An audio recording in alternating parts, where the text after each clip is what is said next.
there! Hello everyone, we are Lemon Knife. Back again with half 2 of I Know That This Is Vitriol. Yes. Do you feel better having screamed, Mia? Yeah. You feel about the same? Yeah, a little better. Do you? Smidge. We almost named the album that, by the way, but the reason we didn't... It sounds like an emo album. It sounds like it would be a Fall Out Boy album title, Yeah, yes. I feel better having screamed, don't you? That's the line that comes at... Like, the full line in the R.E.M. song is, I know this is vitriol, no solution, spleen venting, but I feel better having screamed, don't you? Which is great within the song, but if you named the album that, you would be like, this is oh boy, this is the Wonder Years, yeah. this is the other things Yellow Card did. Yeah. Besides that one Ocean Avenue song. Yeah. Ocean Avenue Yalva. Yep. You don't understand, you won't understand, you don't need to understand. Anyway, Yoshi Avenue Yalva. We're trying to name we're trying to name songs that started, for each letter, a song with an artist by the same name. Which could challenge Yoshi Avenue by Yellow Card. Yoshi Avenue by Yellow Card. There aren't too yeah, many Ys. Yes, yeah. And then somehow it crossed over because we playing in Rock Band, we started adding Ys to everything. And then we had just watched Vampire's Kiss. Yes, because we had just watched that, and then we were like, Ocean Avenue Alva. Ocean Avenue Yalva. And yeah. Anyway, the song number 7 on Know That This Is Vitriol is Day We Took Our Country Back, which I realized our producer asked, like, are you MAGA now?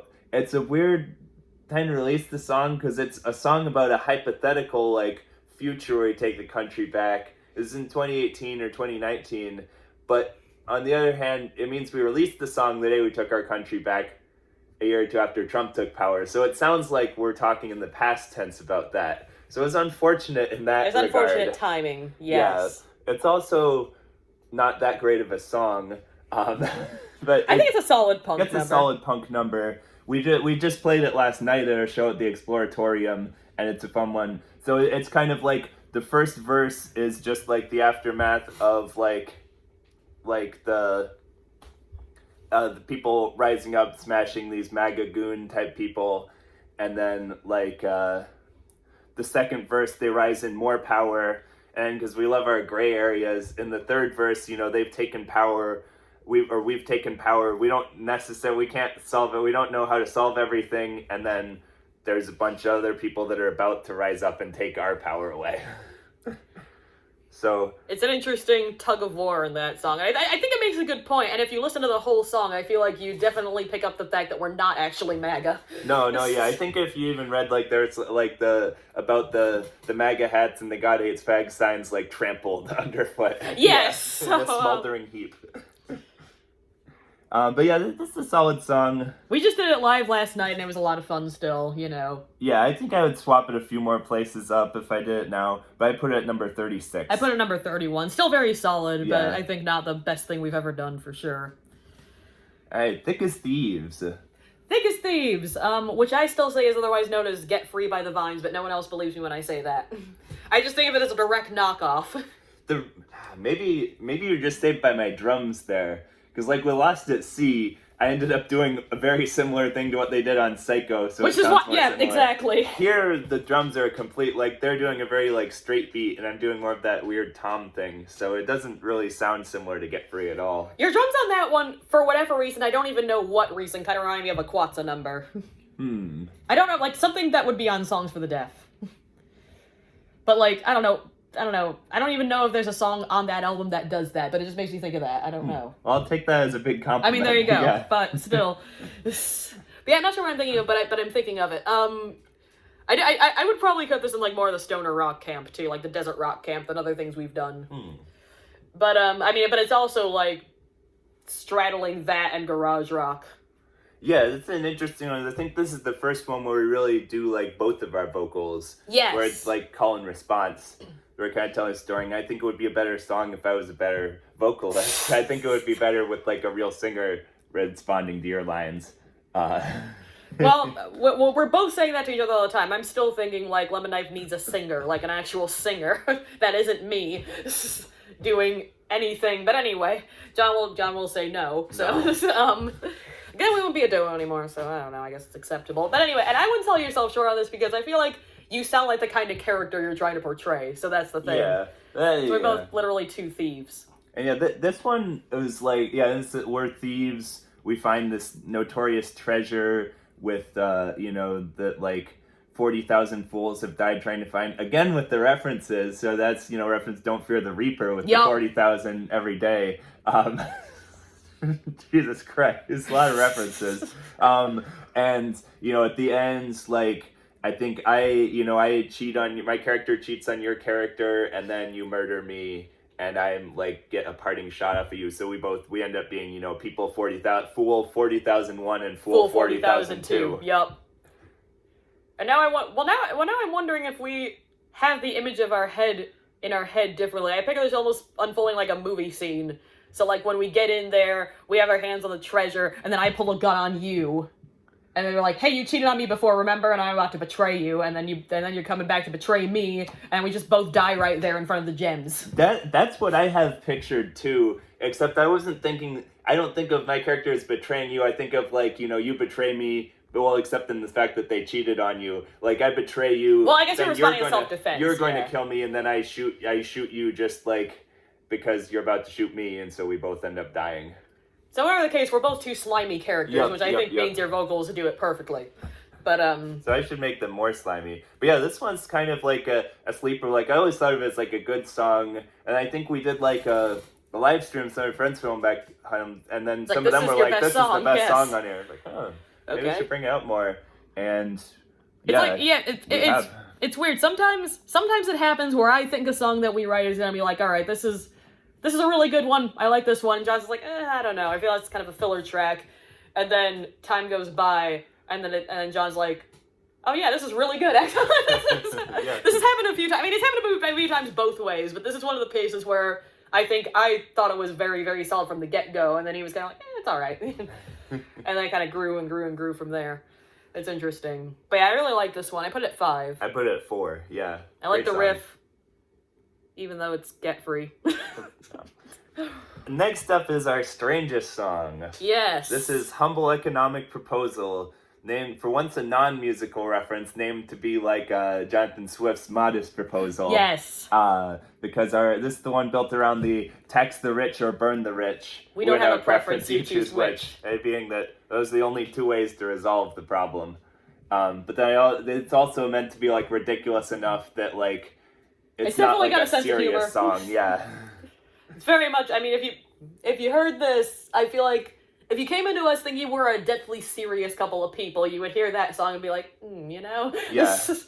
Given my one regret with this song is, given how much people love it when we do it live, maybe we should have just called it Tax the Rich so they could find it on Spotify. But what are you gonna do? What are you gonna do? And then we put in like the kind of the weird we have kind of do a lot of different, like the first chorus we do with like the Marshall snare, and then the second chorus is just the straight up hardcore 80s punk, and we have Mia's weird System of a Down like break. Opera break building into just a classic it's the rich are the rich.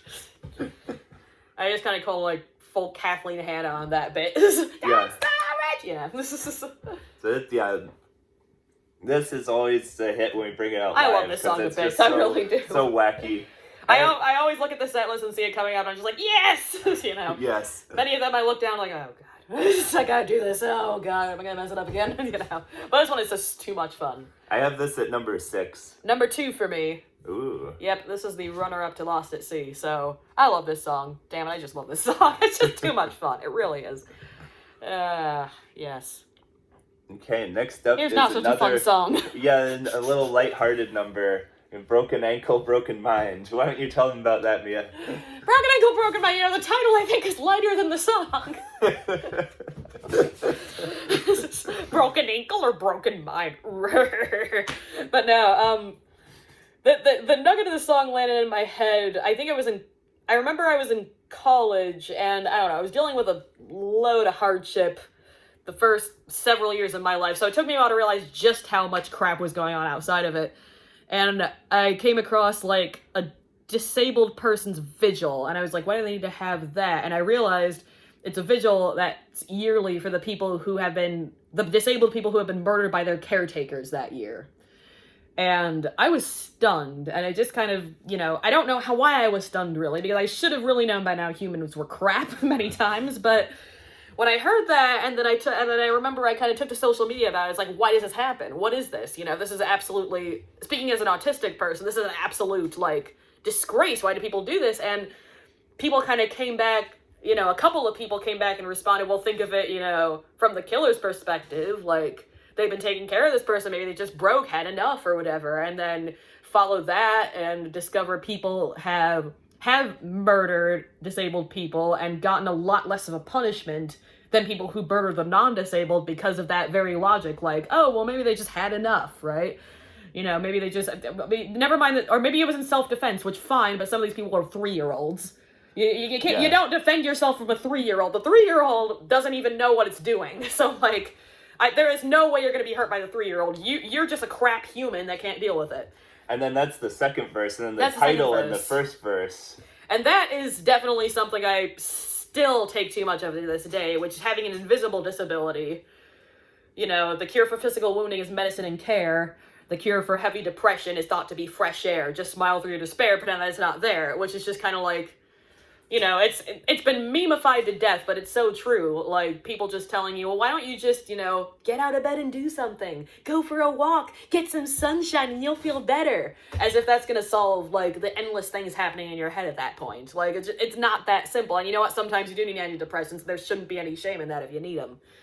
Anyway, I'm gonna take a breath. It's a cause I'm very passionate about, and obviously too passionate.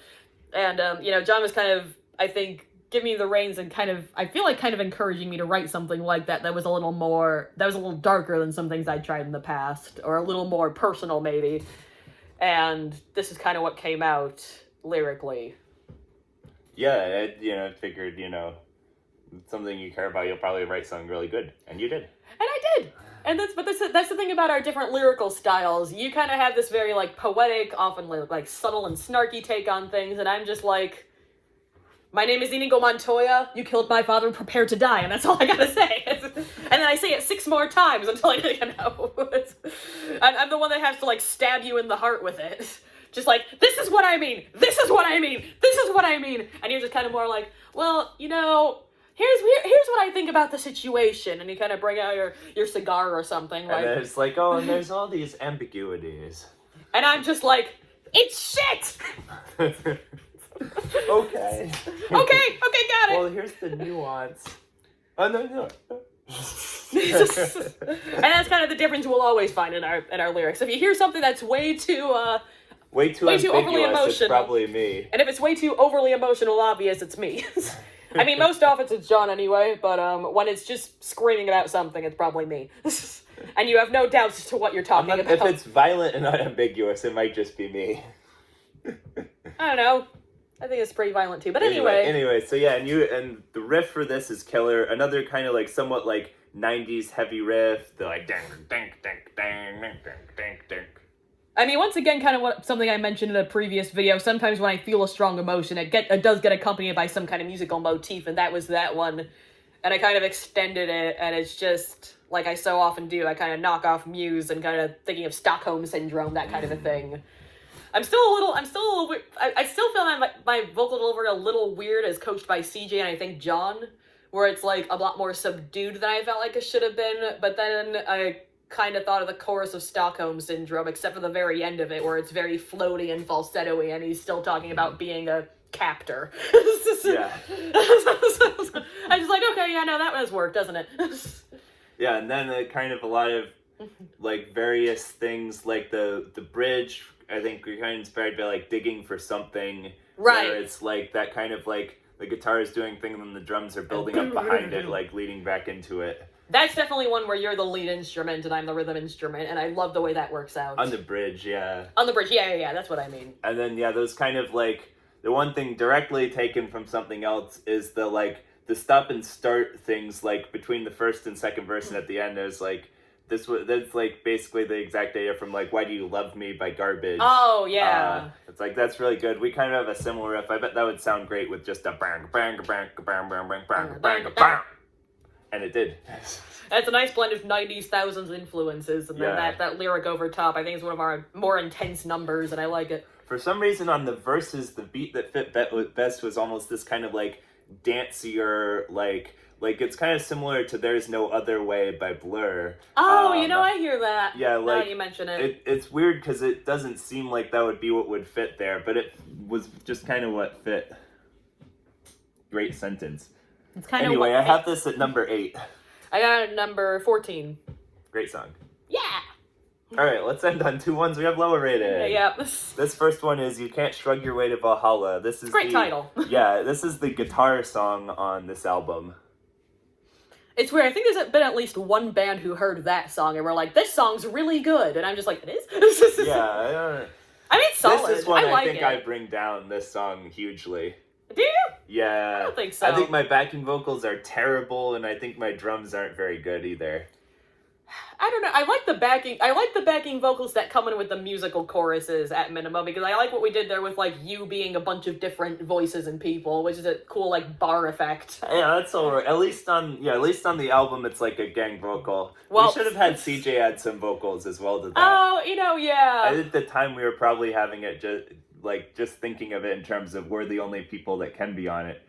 Like, I mean, we weren't, like, keeping Neil off, but I don't think we were thinking of that as a possibility. Well, sorry, I mean, the gang vocal, I think, actually was my idea, to an extent anyway, because, well, I think John wanted a gang vocal, and I was thinking, oh, this is the kind of song that you would hear at, like, a honky-tonk bar, kind of. And then I actually had remembered reading, I think, an annotation on Genius, actually, about how Beck did the chorus of Where It's At, and it was all just various voices of him. Oh, yeah. It's like, oh, this is me doing little guy, this is me doing big guy, this is me doing angry guy, this is me doing, it's like, John, you gotta do that same thing. And I like the way it came out in, like a rowdy bar sound. And I thought that part worked really well, so I like that bit of it. But, like, yeah, like the riff is, like, alright. It's kind of... It's like a Tom Petty kind of number. It's a nice... Once again, honky-tonk very bar. different from everything else on the album. So I like it. I don't think, once again, I don't think it's our, I think crowning alright. glory. I think there are a few things I listened to and I'm like, oh, that drum transition was horrible. And Mia doesn't hear it when she hears them, but... But I mean, that's also because I'm not a drummer, so... But I understand where you're coming from. Very sloppy. I don't like my vocals on it. Lyrically, it's alright. It has yet another reference. We have the alarm goes off at 5:15 out of my brain. And then... That's the Who, of course. Yep. So yeah, I have this at number 28. Exact same. Yep. Very solid. I like doing it when we have a guitar, because I like having a guitar at the gig. Yeah. And we need, like, one original when we have a guitar. Yeah, it's kind of a fun-sounding live one. Yeah, it's fun to get people to, like, try to sing along to. I think I've succeeded at some points, so it works for me. And the final number is Wailer's Widow. Yes. This is a weird one, I think. What were we trying to do precisely? What were we thinking, you mean? I don't know, what are you thinking? What it needed to be was way more abbreviated. Or, like, it probably needed to, not in, like, an insult to CJ, but it probably needed to be, like, produced differently, produced differently in a way that is on us. Like, we needed to have it go more places with the fundamental structure staying the same. Yeah, maybe, like, if we'd had that same repetition of lyrics, but more things happened musically.